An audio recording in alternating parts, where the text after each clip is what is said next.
Welcome to Forged in the Fires podcast with Fireman Rob. Being a fireman, father, veteran, husband, world record holder, and Ironman, he brings stories of experience to impact your life while challenging you to live it. What do you want from your life? Why do you want it? Are you willing to go through the challenges to get there?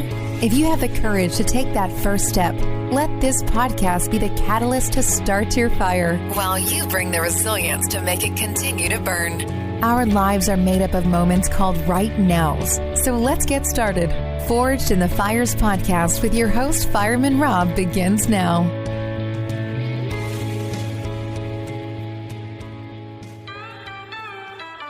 We got the same blood, the same love. Stay by your side, it's ride or die. We've got the same blood. We're the run toward the fire kind. Welcome to the Forged in the Fires podcast. I'm your host, Rob Verhouse, better known as Fireman Rob. I have an amazing guest today. She has so much fire in her. I was talking with her earlier, and she just got back from this amazing conference put on by Kaizen Coaching, which I'm a proud member of. And her background, your background is just amazing. You worked as an independent contractor for Radio Disney. You were a senior director at Mary Kay, and now you're also the director of operations for Kaizen Coaching. Mary, it is so amazing to have you on the program. Thanks for coming on today. I'm honored. Well, thank you for asking. So I wanted to start off with actually probably one of the coolest things that I was looking at for you. You started a non-for-profit organization focused on creating real and raw friendships. It's called 87. If you want to take a look at it, it's 87.co on the interweb. Tell me a little more about that. Yeah, absolutely. And I have to say, we still have a lot of work to do on our website, but I appreciate you giving the little nudge to head over there. So one of my friends and I started a nonprofit a couple years ago, and we just saw that there was something very special in our relationship that we haven't experienced elsewhere. And the more that we talked about it, the more that we researched friendship and relationships, we really found that men and women both are very lonely. And I think, maybe you've seen this, I'm sure you have, all over Instagram and Facebook. There's so many memes that talk about our gang, right, and our tribe. But I don't think people really know what that means. It looks good on paper and it looks good on social media, but there still is a lacking of intimacy and depth. I think a lot of relationships are still very surface level. And so we just wanted to bring back that authenticity that they're lacking. And it might sound cheesy at our age, when we're little kids, all we want to do is make friends and play outside and see who our BFFs are. We still want to do that. Exactly. And that's the thing. I think adults still want that, but it kind of misses that childlike innocence. And now we're very jaded, and now we judge very easily. We want to see how that other person can bring us value rather than seeing what we can do for them. And so it takes time to build really great relationships, but we're willing to go into the trenches and kind of bring that back to the forefront of our relationship focus. I love that because friendships really correlate to, if you think about it from a business sense, even friendships really correlate to networking. And if you're able to create that deeper bond, almost that childlike friendship where you feel like you would be able to do anything for them and they'd be able to do anything for you, that's a huge component. You're really bringing that in on that basic level. Sure.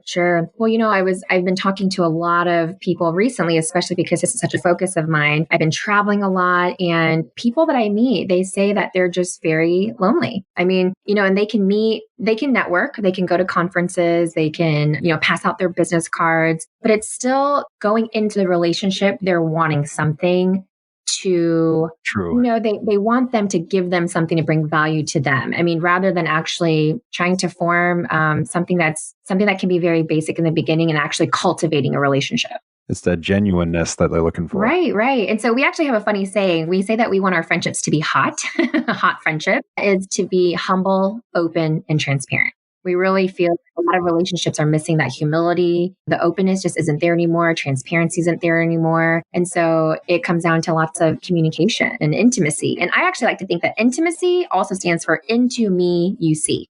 Transparency. That's exactly. Amazing. So yeah, we want friendships to be hot again. I love it. Is that something that you are going out and speaking about? What do you speak about besides for this stuff? Yeah, so 8-7, we actually hold several events. Our first one is called the 8-7 Gathering. And specifically, we do catered mostly to women. But our gathering is a 1-day event. And at this event, we come together and our theme is always, you're not alone. So with friendships, I think that we want to be able to be relatable. And even if you're not relatable, there's someone out there who's maybe going through the same things that you are as well. And so my co-founder and I, Michaela Parlett and I, we speak at these events, and we also bring in a lot of really amazing, badass women in the community to come I love it. and to share their stories, to share just what's going on in their lives and speak about their own testimonies. And so we speak at our 8-7 gathering. We also have something called the 8-7 trip.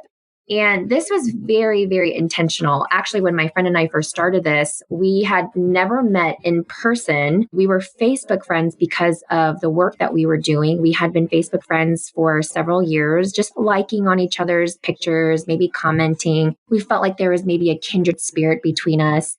And long story short, after she reached out to me, our friendship grew from, talking daily through text message and an app called Voxer, and then an app called Marco Polo, and then FaceTiming, and then something beautiful grew. But in those conversations, we were talking about how we wish we could go on a trip together to actually meet each other for the first time. And that's what kind of sparked this whole idea of 8-7. So 8-7 is an opportunity for women to kind of retreat, disconnect so that they can reconnect. We take care of every single thing from the moment they land to the destination to the moment they head back home. Everything is provided for them. Food, fun excursions, time to relax and be still. Also time to connect with other women and be vulnerable. We're just very busy women. We have work and we're mothers and we have responsibilities. I mean, we all do, men and women. We wear a ton of different hats. And so we want them to have an opportunity to just have time for themselves. We think that self-care is not selfish. We think self-care is a form of stewardship. And when you can take care of yourself, you can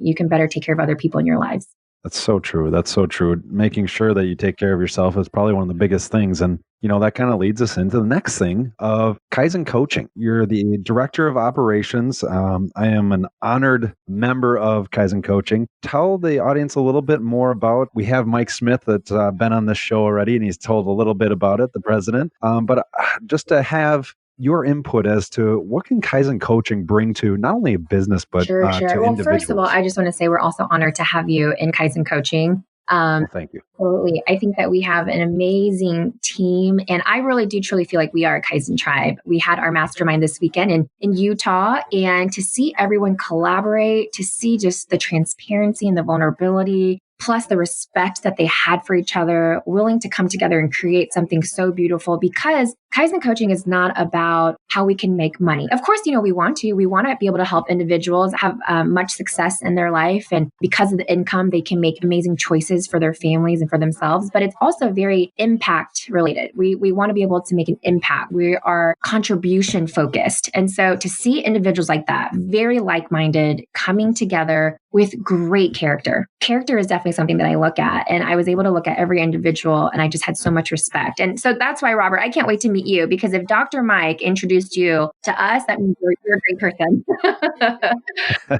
I don't know. This could be interesting. Oh, no, I have high hopes for you. So yeah, I actually did not know what Kaizen was before coming into the company. I'd never heard of the word, and Kaizen stands for continuous improvement. And the moment I heard that, I just fell in love, because I think that, first of all, we never arrive. Even if we are getting better and better, and we're still, we're constantly in the form of transformation, we never arrive to the point we think, because there's always another level of getting better, of all, that continuous improvement. And so the philosophy and the very heart of what we do is to pull out the best version of ourselves. And when we do that, we're able to also provide that same for other people. So That's so true. Yeah. I mean, personal growth leads to professional growth. I really believe that. So when you can focus on yourself, like we said before, just the self-care, it's great stewardship. And it's such a not a brand new concept, but I think a lot more companies are focusing on the individual instead of the end product, because I think the individuals are really the people that build up a company brand and really are the ambassadors of what that end product is. And even if it's a widget, if you have employees that are great all the time that are great in their community, are great to each other. It just speaks volumes about that. And, Kaizen coaching provides that service to these individuals with great stories, because storytelling, like you're saying with the friendships, is a huge part of everything that we're talking about, right? Absolutely. Yeah. I heard this quote, a company is only as good as the people it keeps. And so when you have amazing people like you talked about who have such a bigger purpose and they're aligned together, we're able to make that type of impact. And then also the stories, like you said, that we bring in, it's a powerful tool. So I agree 100%. Very powerful tool. And some of your stories, I mean, your backstory is great. So you're an Indiana University graduate, which I'll let you get by with, because I'm a University of Wisconsin person. So you're a Hoosier then, is that correct? I am, yes. Pretty much Okay. raised in Indiana all my life. And I have to say, Indiana is actually not the school that I wanted to go to. I started off at DePaul University. It's a small school in Greencastle, Indiana. And my parents wanted me to go there because my brother did. And the academia is wonderful. It's a great school, but I just had a love-hate relationship. And so I was ready to go, and all my college friends are actually still from DePaul. So I'm very, very grateful for my experience there. But Indiana was kind of just an easy way out for me. I needed to get out of DePaul, and not somewhere I wanted to go, but I got there and, it was amazing. Like everyone says, it was probably the best experience that I had. I absolutely loved IU. Oh, that's amazing. Yeah, I'm from Wisconsin, but I was always a big Hoosiers fan, Bobby Knight and whatnot. And so I have to say that, it's one of those things where I like Indiana, so I'm not going to look down on you too much here. Good, great.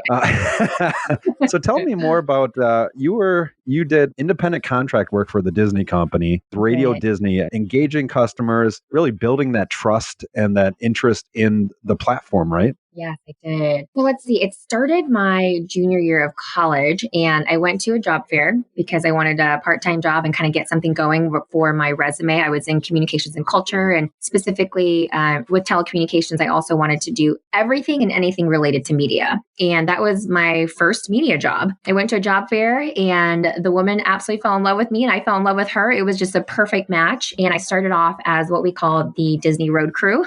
So, oh, nice. Yeah, we would go to these live events and we would basically dance with kids all day long to Radio Disney songs. But from there, that's brutal. It's so brutal, yeah.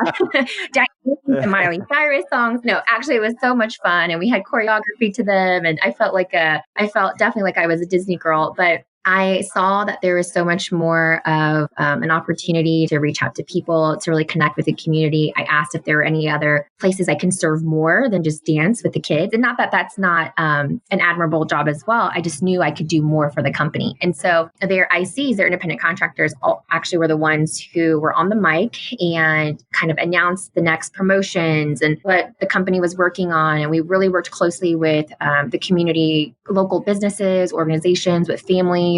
And so that was a really, really great opportunity for me to not only practice, I guess, some media skills that I had learning in college, but also just networking with our community. And it was just a great opportunity. That sounds like a great, that's the thing is if take away from your story is the more opportunity you have to be in front of people, the more that you can actually contribute at the end of the day, because it's learning how to, in essence, dance with people that you may not even know.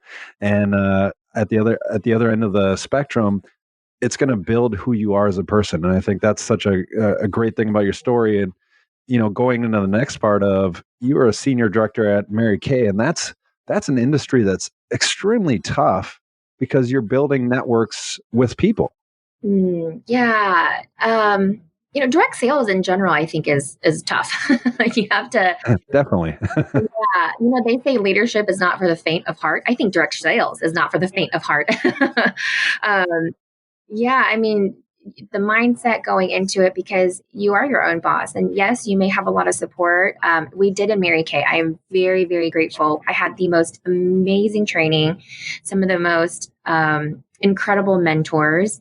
And so I have nothing bad to say about Mary Kay, but still, even then, even with the support, you have to go in with the mindset ready to work, ready to, just be willing to fight for what you want. You're going to get no's. You're going to get people talk behind your back. You're going to get people just kill your dreams. And you have to know what you want and have a strong why to back up your activity.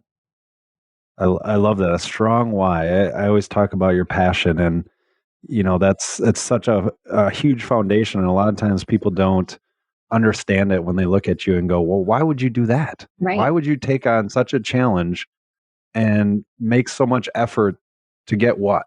And I think that's, what is your passion now? What drives you actually every day?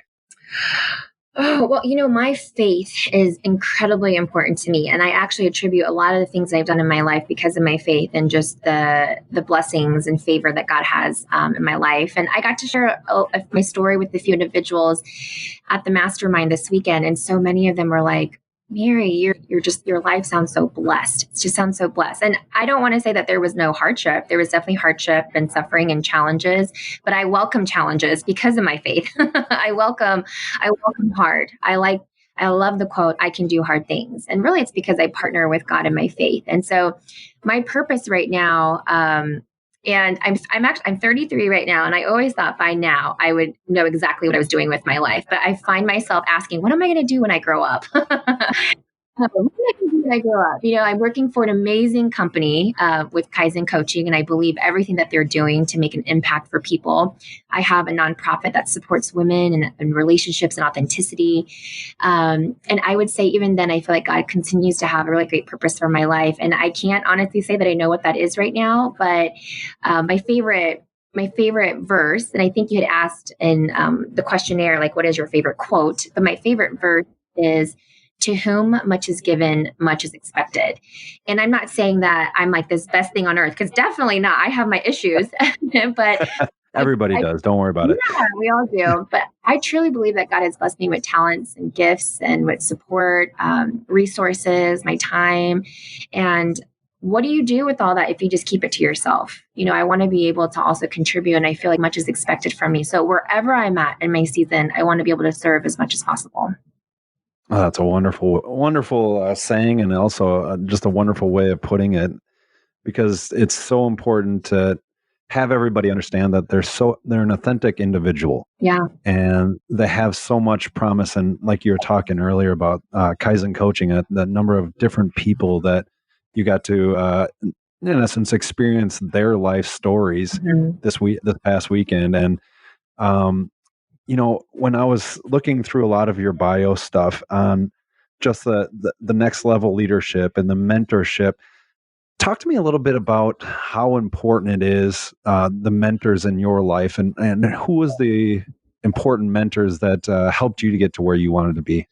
Wow. The mentor. That's a tough one, isn't it? That is a tough one, because I think in different seasons, I've had different people speak to me in my life.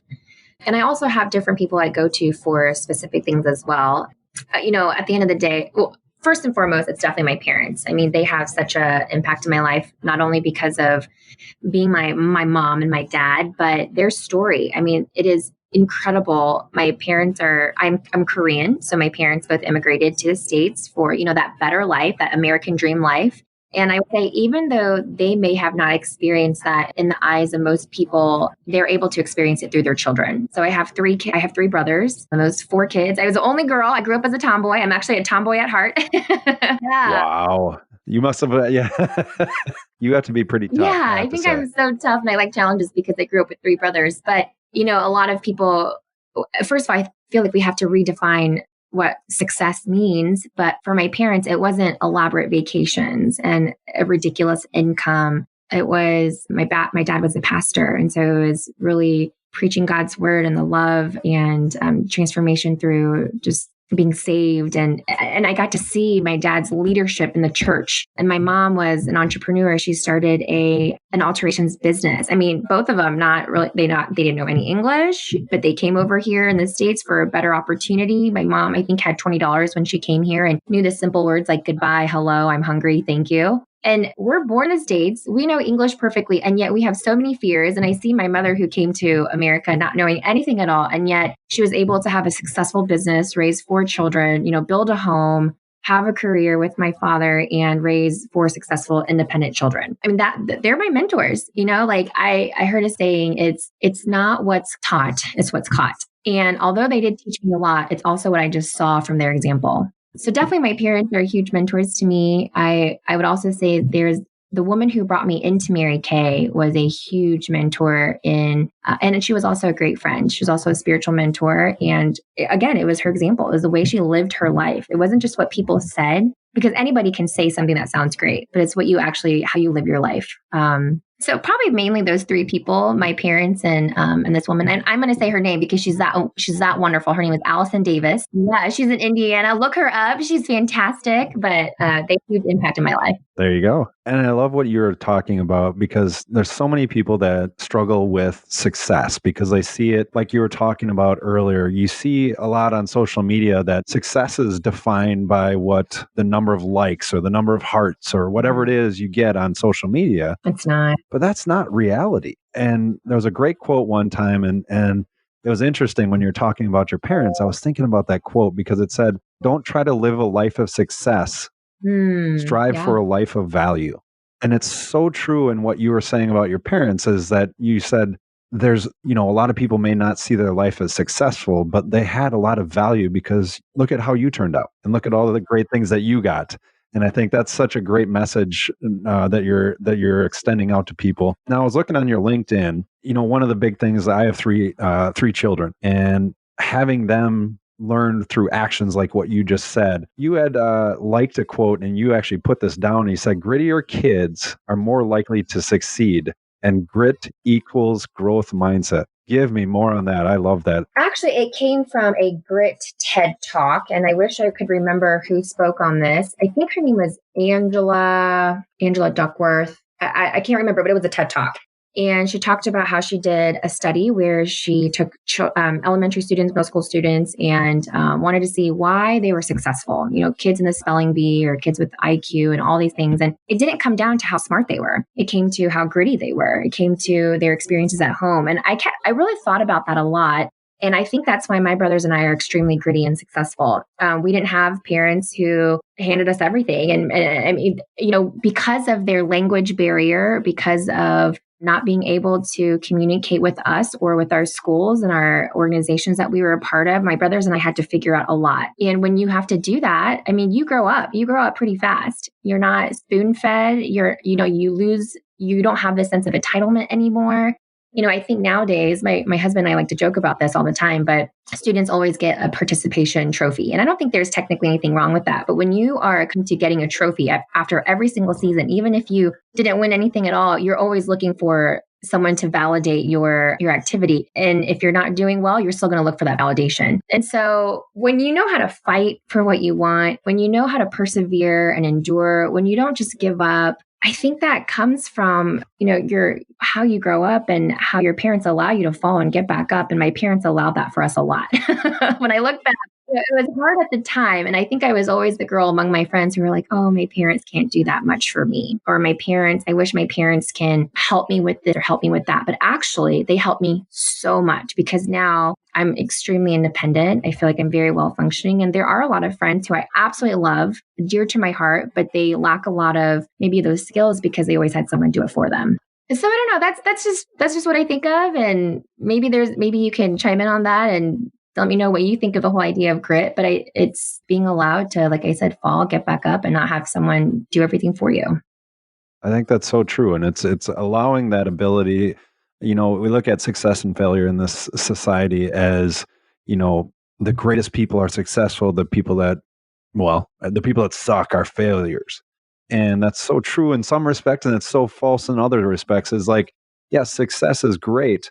But at the same time, think of how many failures those people went through to be able to get to be successful. And were they allowed to learn? Like you said, you have to fall down to get back up. And I've done that many a times in my life. And a lot of people that I've talked to on this podcast, some military guys who, as well as Mike, he's very candid in saying that I fell down face first and didn't know if I could get back up. And I think that's the more that you hear that from successful individuals like yourself, being vulnerable, I think that community that you're starting with your non-for-profit to be able to have that ability for individuals to be vulnerable is probably a key component in healing as well as personal growth, right? Sure. I mean, when I think of the word grit to kind of go align with everything you said, IQ is not what makes us successful, and IQ definitely is not what helps us in our relationship either. It's really EQ, and I'm sure you've heard that before. It's our emotion. It's our emotional quotient and how we're able to persevere and just push through things. And it's not only with business. You need your EQ in business, but you need your EQ in friendships and relationships because, man, people are hard and people are difficult.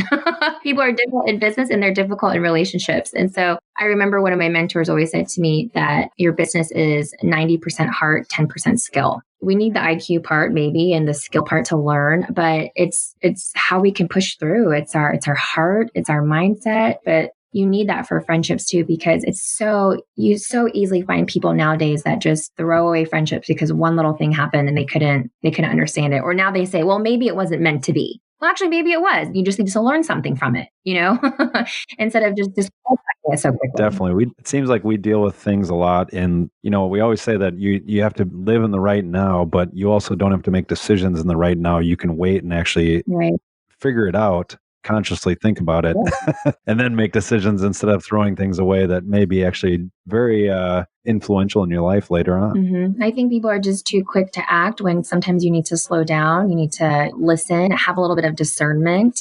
And we're not a patient society. Everything is fast. No, we are not. We've gotten worse with social media because it's a very quick influence and a very quick de-influence on social media, because you look at a lot of different people. And I think this is probably one of the biggest things is I have to do social media just to put out some information, to put out positivity. But realistically, I love being in person with people and talking with them. It's so much more impactful, I would say. Yeah. Actually, I was watching the Kelly Clarkson show. She's one of my favorites. She's great. I really do love her. And she had this guest on the show who his mission is to connect with someone every single day. And that's what he does. He'll just look up people and he'll ask them questions, get to know them. She had him on the show and he actually connected with every single person who was in the audience. And she would call out to, point to one person and he would say what their name was, who they were, fun facts about them. I mean, it was incredible.